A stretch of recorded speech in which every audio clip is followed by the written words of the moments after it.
何なのよ。担々うどんです。お待たせしました。ありがとうございました。今やってるものが決してベストではない。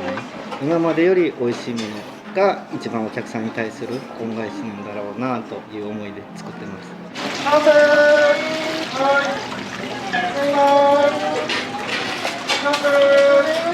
お願いします。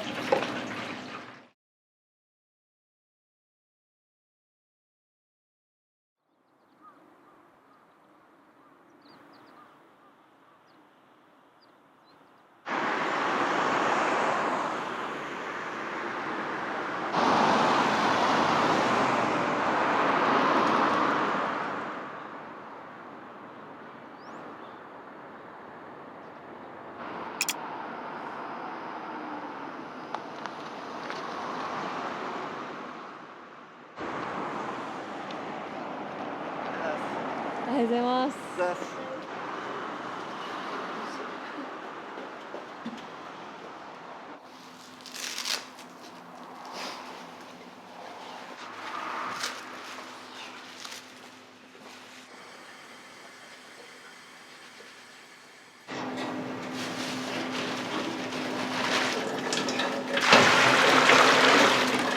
お店は朝はお二人でですか？あともう一人今からもう来るんですけど、もうずっと3人。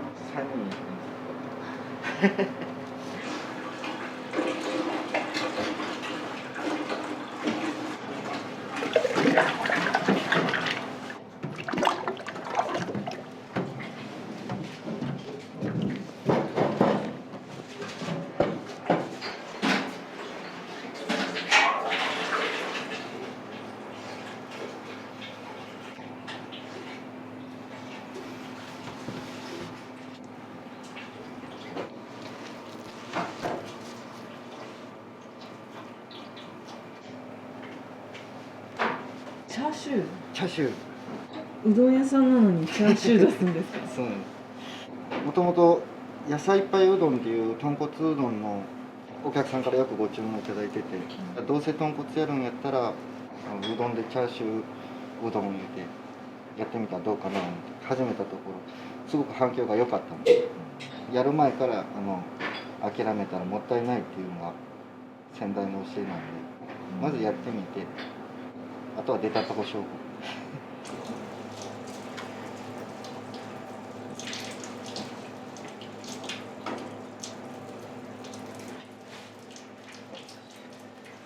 何をするにもここで仕事する上で大事にしてることは、来店してくださった方が来てよかった、また来たいと思ってもらえて初めて代金をいただけると思ってまして、でそのためには何をしなければならないのかと考えると、店内ミュージックはこれでいいのかとか、清掃は行き届いてると思ってるけどお客さんは行き届いてると思ってくださるだろうかと、お客さん目線でこの店を見た時に本当にこれでいいのかなというのをいつも考えて、料理にしろサービスにしろ心がけて行っています。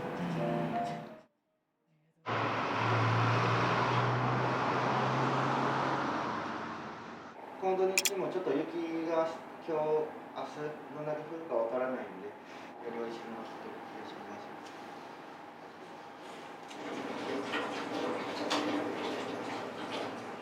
今これを昆布を1時間かけて摘出してる最中です。うちは利尻昆布と羅臼昆布を使ってるんで、95度以上になるとちょっとえぐみが出るんですよ。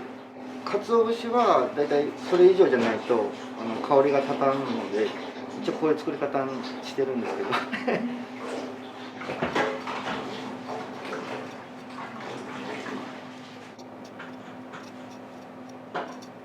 お手がめ風なんでち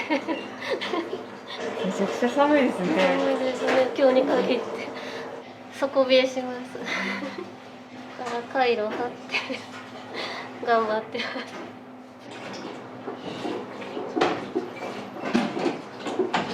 ここはもうご実家。そうです。父が45年前に喫茶店を始めて、でファミリーレストランになって、31年前うどん屋特別として今日まで続いてる。もうあと任せたって言われたのは6年前。今までやってたことの延長っていう感じではあるんですけど。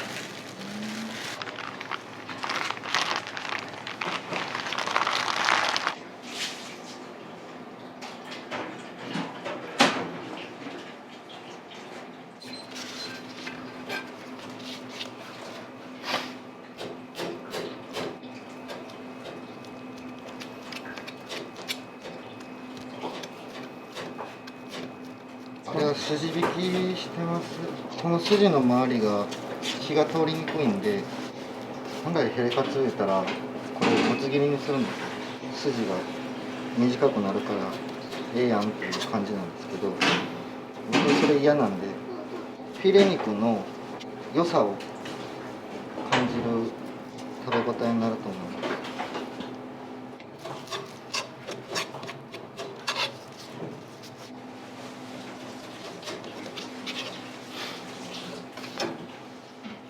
こちらが取った使えない部分、これで何かしらお客さんが喜んでくださる一品が作れたらいいんですけど、ちょっとまだそこまで実力がない、研究中です。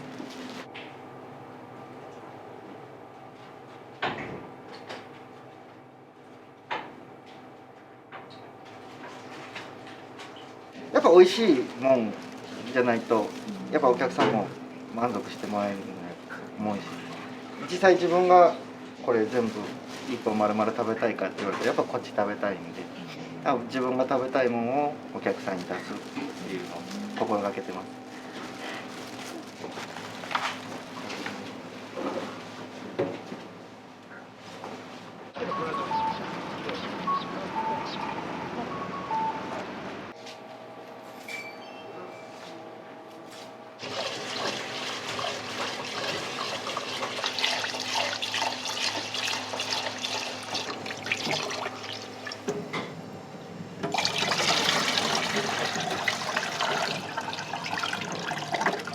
このこれ便利グッズ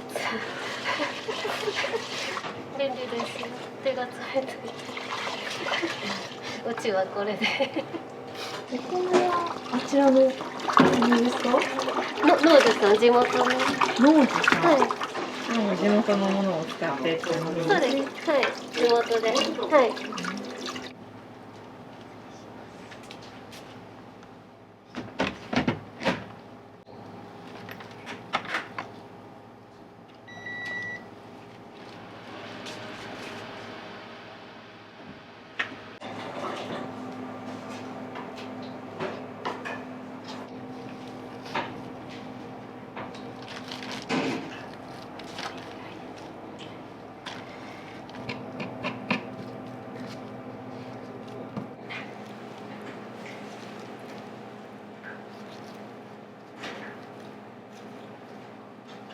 グラム数測ってからここは取るんですけど、もう先取ってきますね。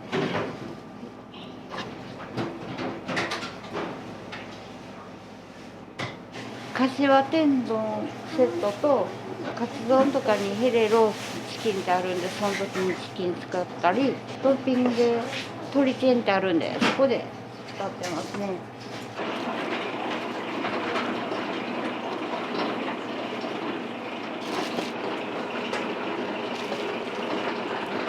掃除したてで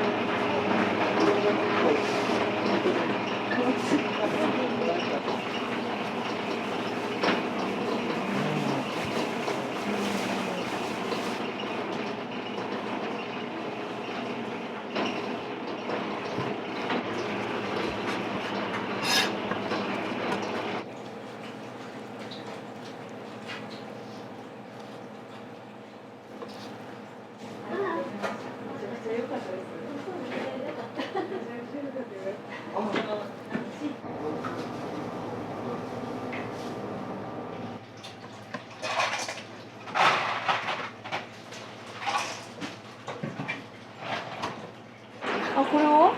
トマト製菓さんっていうとこからお野菜を頼んでます。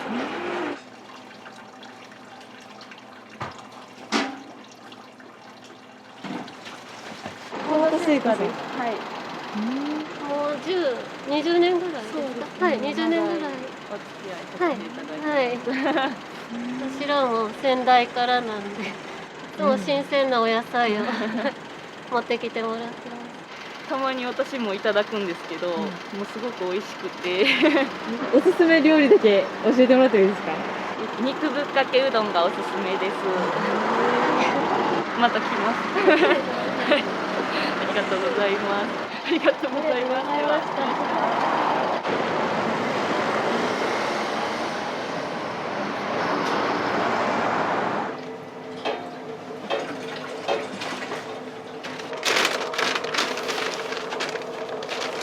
古くからずっとこの上田海産物問屋さんにずっとお世話になってて、これを変えずにどこまで美味しくできるかっていうのが僕の仕事なんで、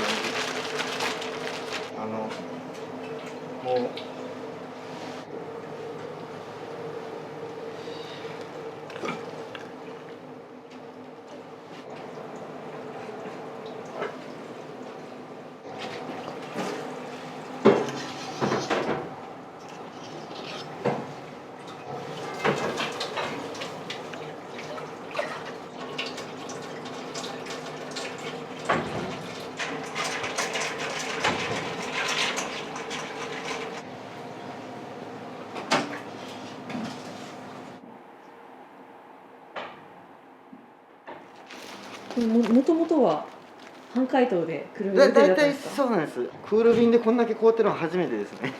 ガチガチですね。すぐ一枚一枚剥がせる状態でいつも着てるんですけど、いつもでやったらもう何もせんでも手でちょっとパッとやったらパキッと取れるんですけど、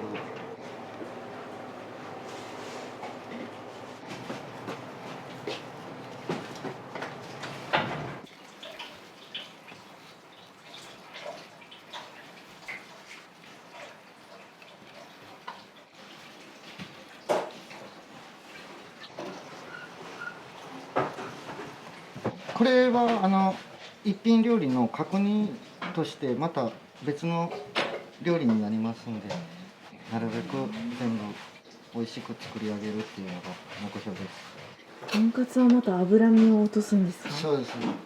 この脂身が美味しいっていう方も結構多いんですけど、生活習慣病とかでメタボとかもだいぶ心配されてるんで、これだけのものを体から筋肉に変えよう思ったら相当な運動量がいるんで、そういうことも考えると取っといた方がいいかなという。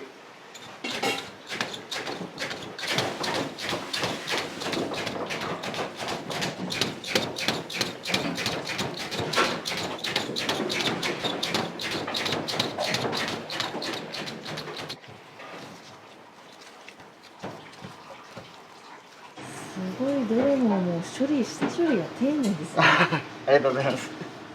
素材本来の味をどれだけ引き出せるかが勝負やと思うんです、料理っていうのは。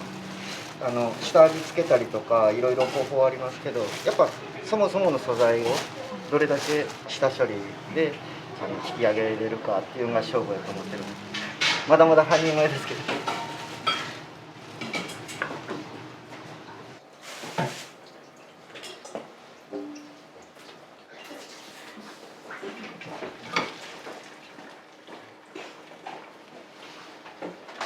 お待たせしました。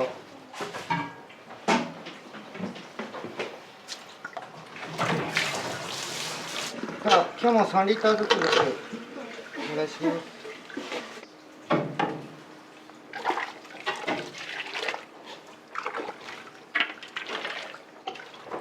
何をされてるんですか？おうどんだしを作ってます。はい。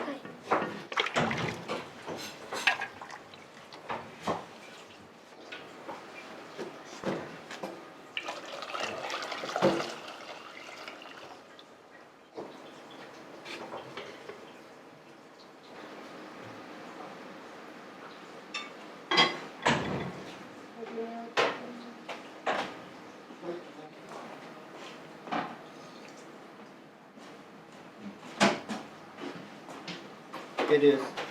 お願いします。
ャーシュー特別のそうです専用のだしみたいな。チャーシュー肉を柔らかくしながら臭み取って火が完全に通った後そのチャーシューうどん用のだしと合わせて一晩寝かすんです。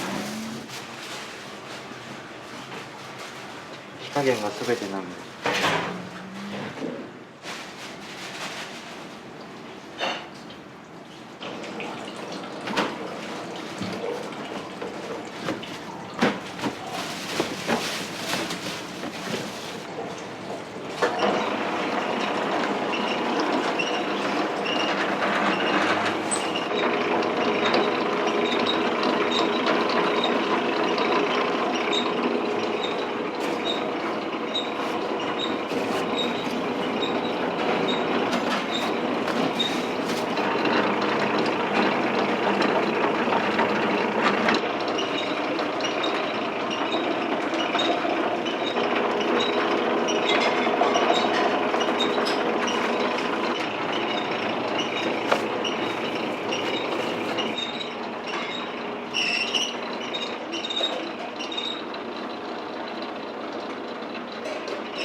うちのうどんは足で踏まないんですよ。足で踏まない代わりに一度凍らせて中の水分を膨らませるんですよ。でそれでまた解凍した時に水分が元の大きさに戻ったらちょっとずつ隙間ができるんですよ。それをもう一度その隙間を圧縮して高密度のうどん麺を作ってます。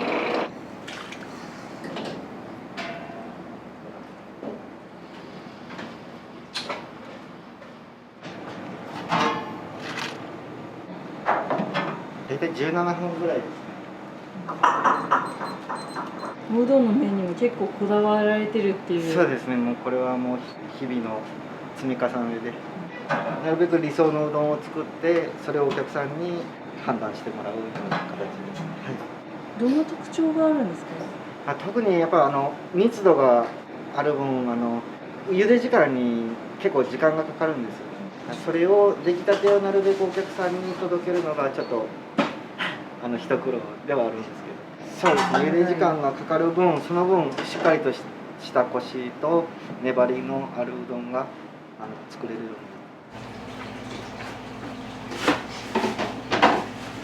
独特っていうのは？はい。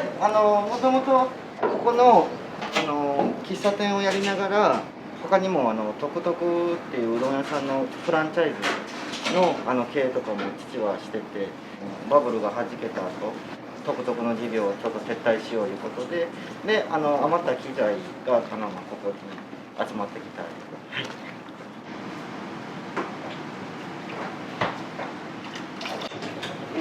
それだけと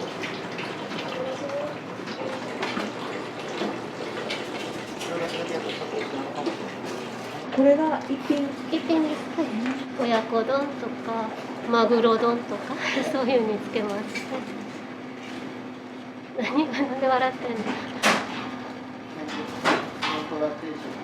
天ぷら定食とか。働いてらっしゃったんですか？はい。ここは何年？15年ぐらい。15年ぐらいあります。出会いはここです。僕がアルバイトしてた時にパートとして入ってきた。そうですそうです。20歳の時で、私がパートとして入った時にもう学生やったんですよ。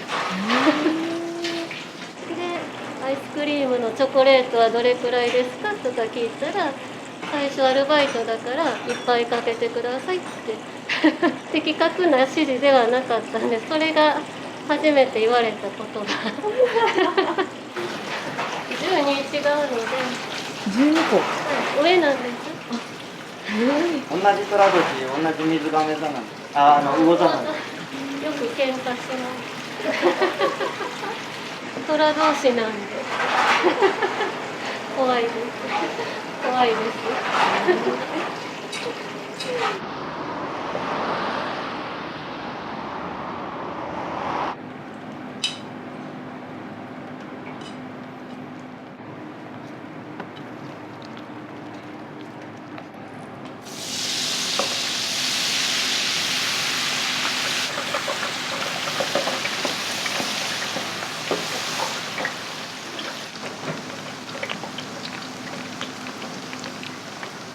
客さんにはゴージャスな思いしてもらわんなので、せっかくの外食なので、そのケチったらような思われるようなことはもったいない。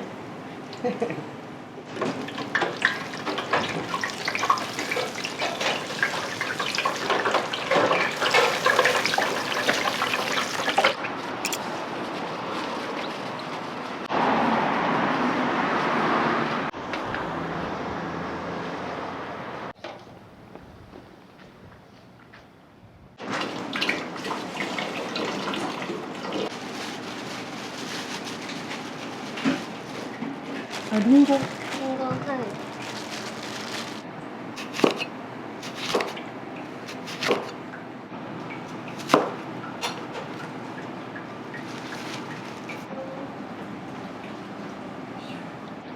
田中さんパックします。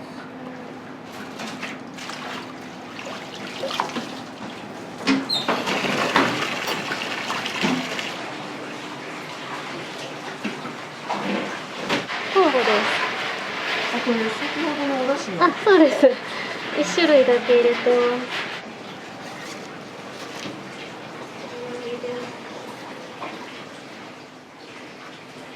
40分ぐらい。うん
ザルテンセットオールワンです。いただきます。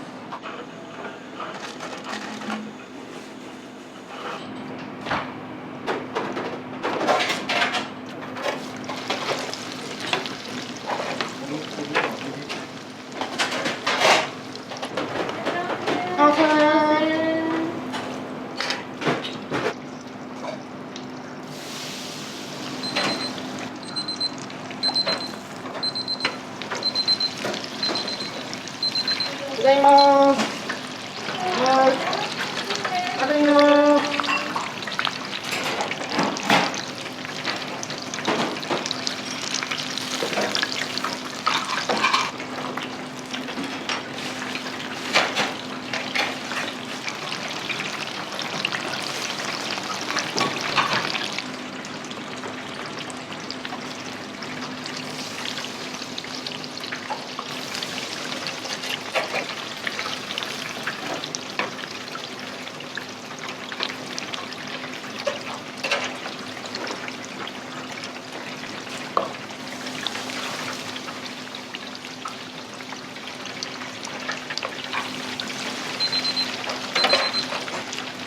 はい、ほなランチに出してください。その後天ぷら上がります。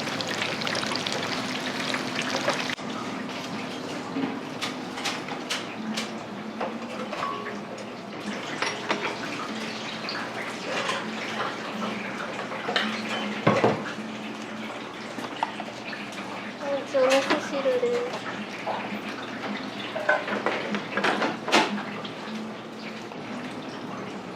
ザルテン。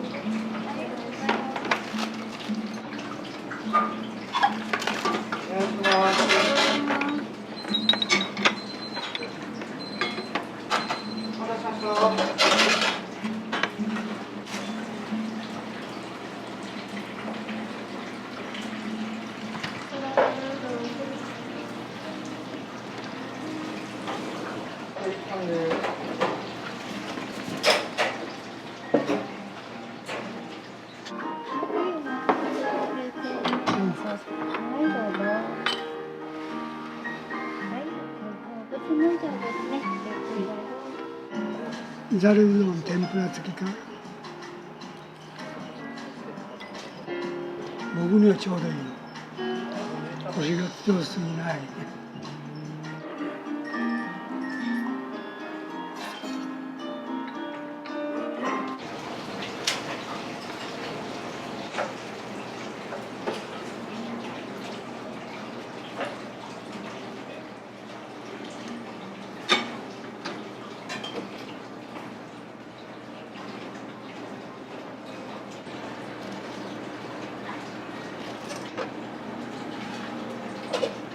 お願いします。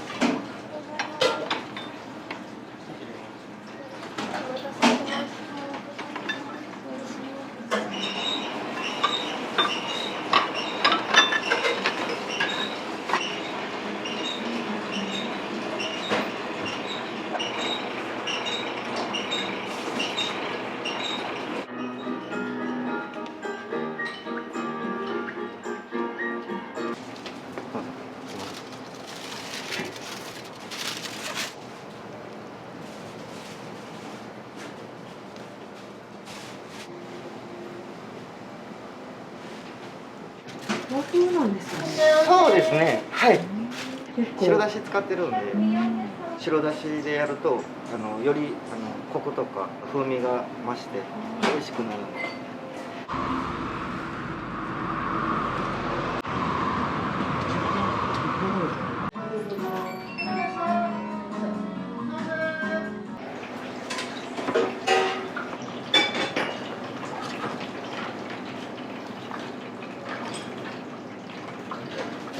何枚目のオーダー？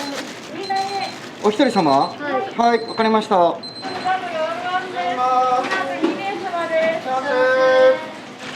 味噌汁は火ついてます。完成。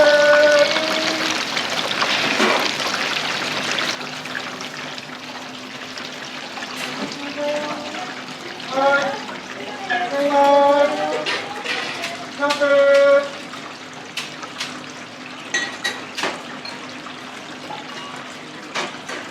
味噌汁お願いします。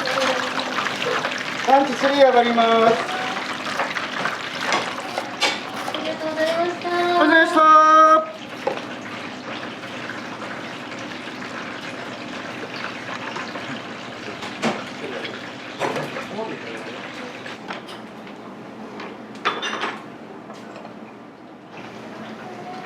完成。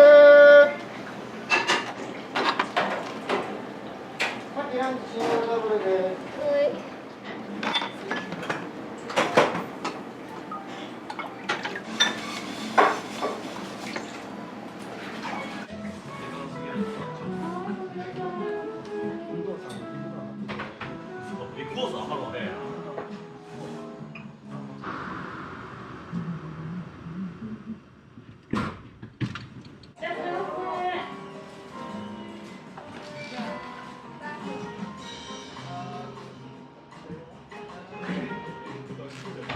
一番最初はね、46、7年前にコーヒー専門店からが出発やったんです。そこから喫茶店を3軒、その後ファミレスのようなものを4軒ほど。息子さんが継がれてから今何年ぐらい？7年ぐらいなのかな。本人がすごく熱心に取り組む姿勢があったんで、ぜひともいう感じで、願ったり叶ったりというか。息子さんに継いでもらって嬉しい。そうですよね、もちろんね。もう出なかったら多分もう私もね年や境に続けることはもうできてなかったはずなんで、頑固やね。自分がこれと思ったことはやってる感じなんで、自分なりに考えてやっていってる感じはしますけどね。まっすぐな感じですね。もう、純粋な気持ちでいろんなことに取り組む方です。ほんなら、普通の白いのを温めたら変わってください。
お待たせしました。お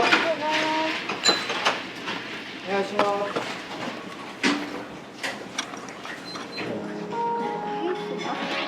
はい、うわあ、すいません。食べれるかな。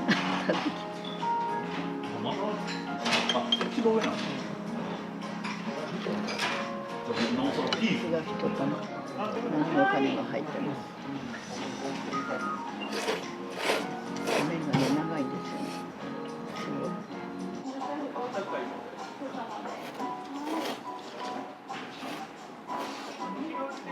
まあ、自分で言うのは悪いけど、本当美味しいよ。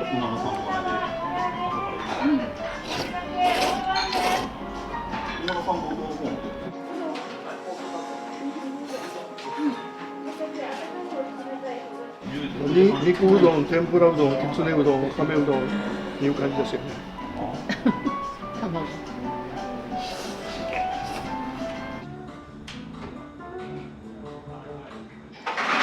同じところっていうのは、まあ多分お客様を大切にするという気持ちは引き継いでくれてると思うんです。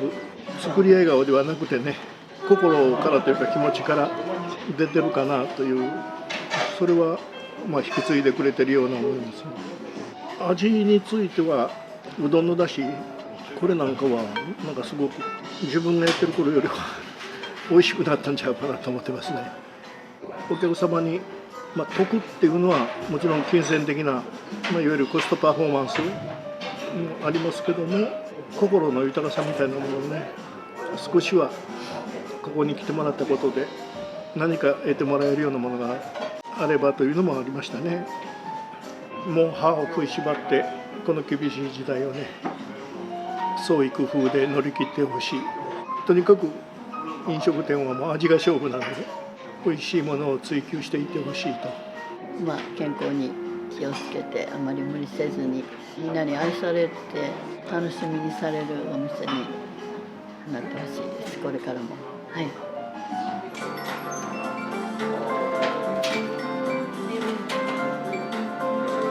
いろんなパートさん、従業員さんに恵まれたいうところがありますよね。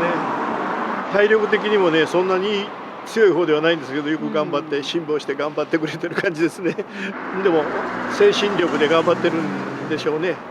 旦那がああいうふうに頑固なとこもあるんですけども、それも一生懸命支えてる感じでまだまだ頑張ってもらいたいですね。本当に愛してもらえる店にね、なってほしいですね。いいな、ありがとうございます。ごめんね、よろしくお願いします。すみません、ありがとうございました。ありがとう、本当に。ありがとうございます。またよろしくお願いいたします。お父様とお母様が来られて、そうですね。おかげさまで。最近やっと天ぷらを食べてもらえるようになって、最初はもうダメ出しばっかりで全然天ぷら食べてくれんかったんですけど、最近はちょこちょこ食べてくれるようになって、それありがたいです。そんな厳しい。厳しいですね。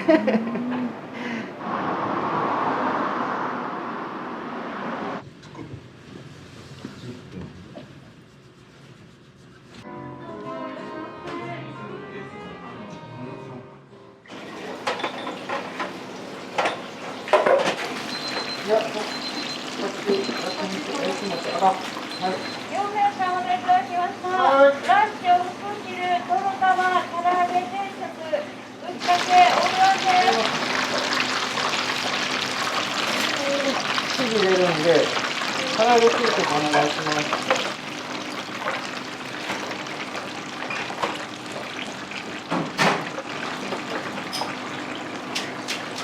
お待たせしました。お願いします。この後もう一回ランチ中です。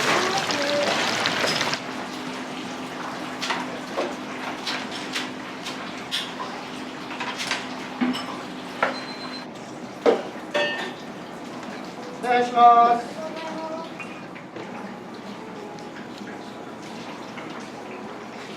スタンジルあと2分です。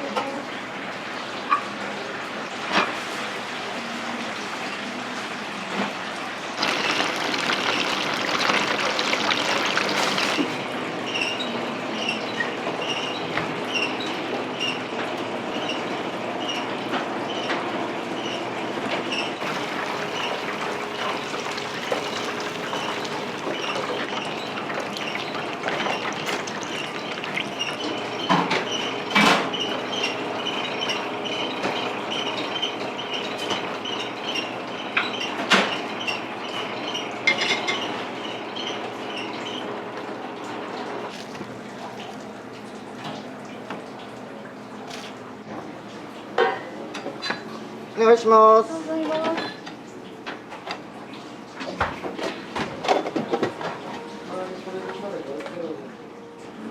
天ぷらであったりとか、はいなんかこだわられてるというか、そういうのをちょっとすごい感じたんですけど。ありがとうございます。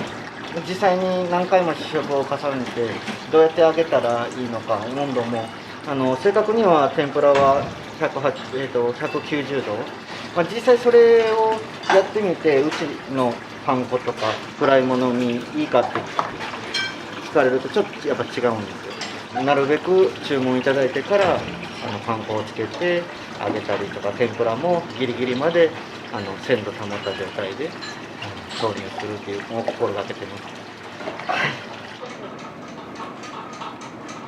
はい。最初にランチを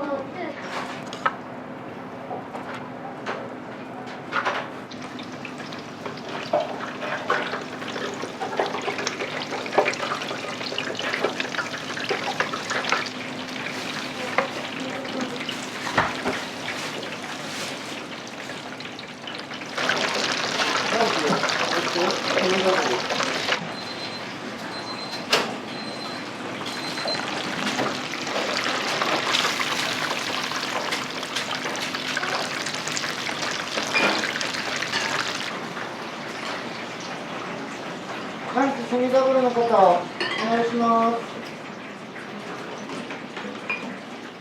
で、とろ玉出してください。お待たせしました。ランチお味噌汁の方です。唐揚げ定食はな。はい。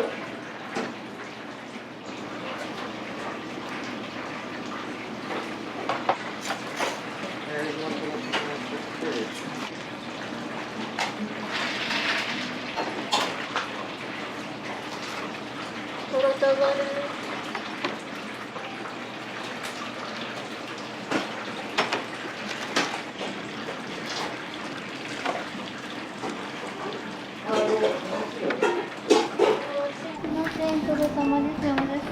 はい、ありがとうございます。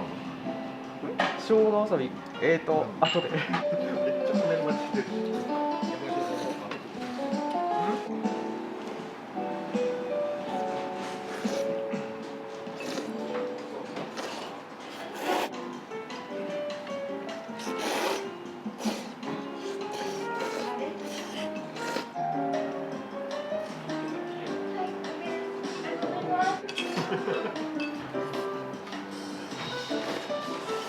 人増やしてやるっていうのは簡単なんですけど、それだけ結局人件費とかうどん一杯の金額が上がってしまうっていう形になってしまう。できるだけ頑張って、それでも無理やったらっていう形でちょっと考えてまして。ありがとうございました。お疲れ様でした。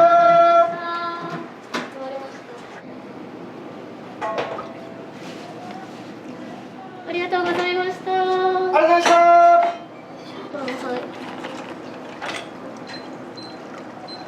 だったら。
担々うどんです。お待たせしました。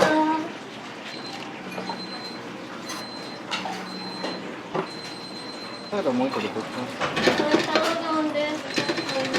お願いします。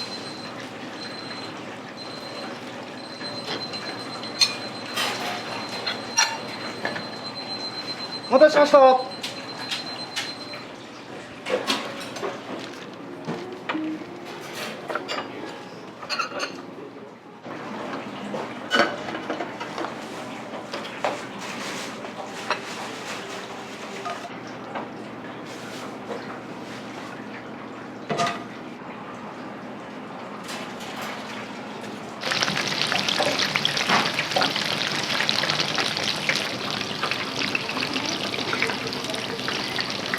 はい、わかりました。大丈夫。ちょっと捕まんなのよ。お待たせしました。お願いします。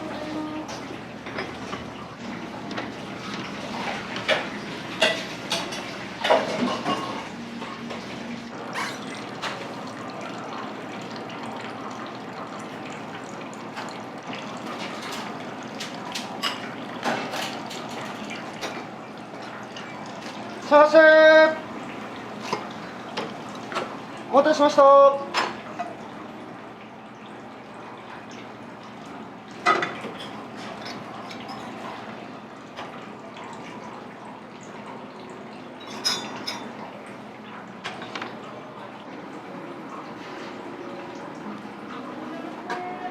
願いします。これお得セット何万テーブルですね。ございました。はい、お願いします。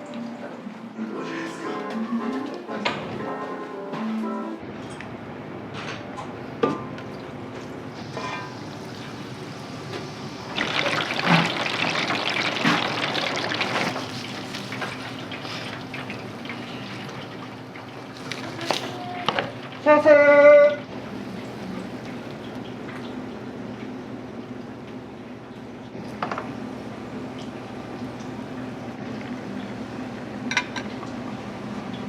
ご飯お願いします。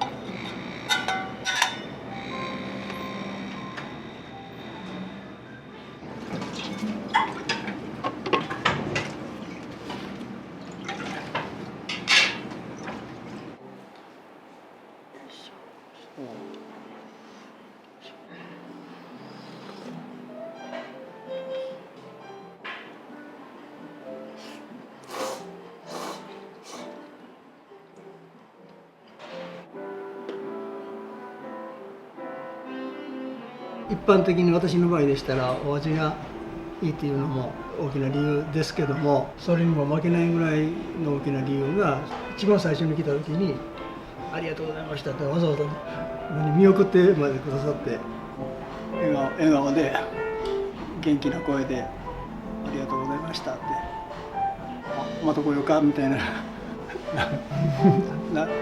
なりますよね。どうもありがとうございました。ありがとうございました。ありがとうございました。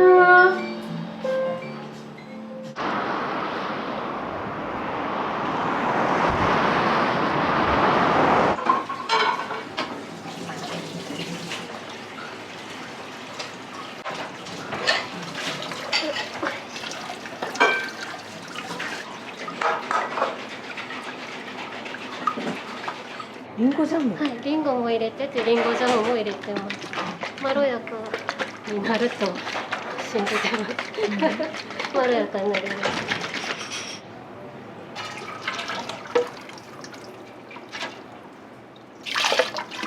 で、まず、ある程度、保温してきたら、完成。お願いします。今これがほぼ完成です。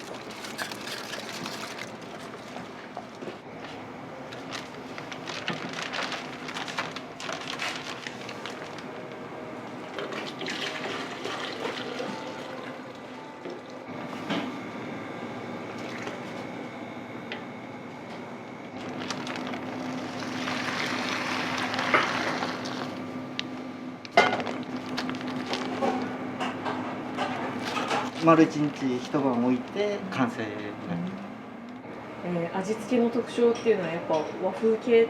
豚骨スープが野菜ベースの豚骨スープなんで、それに合うような味付けには目指して作ってま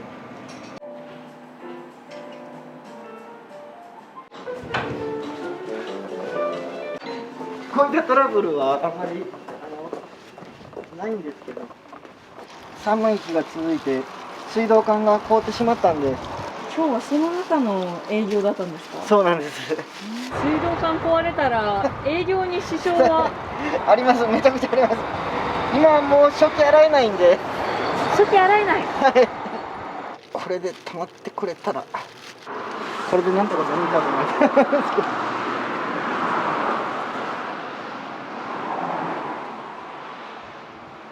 いけた感じなの？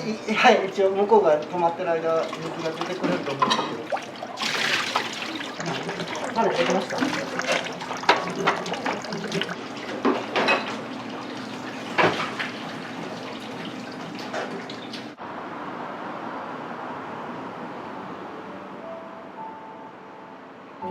ません、今日はありがとうございました。ありがとうございました。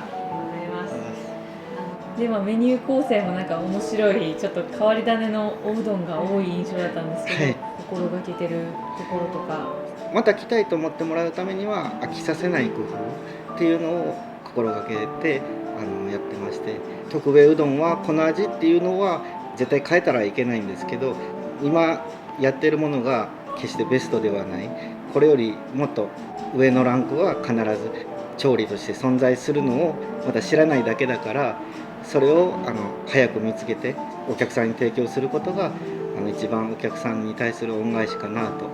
そのページワン時代の時からもう今も通ってくださってる方が多数おられまして、もうそれこそ当時僕が厨房に入りたての頃はもう本当にちょっと下手な天ぷらとかフライものとかを出してしまって、もう二度と来てくれんやろうなって思ってた方が、それでも来てくれたりすることによってこのままじゃダメだと。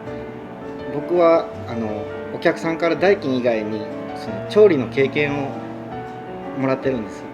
今までより美味しいものっていうのが一番お客さんに対する恩返しなんだろうなという思いで作ってますまずは自分が美味しいと思うものを作って、でそれをお客さんに召し上がっていただく。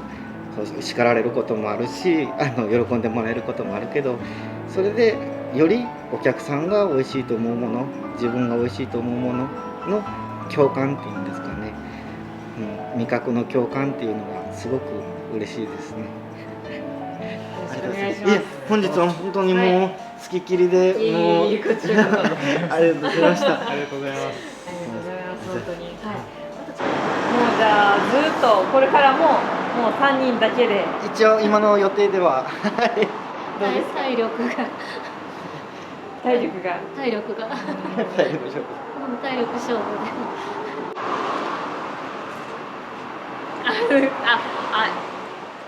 動画です。どう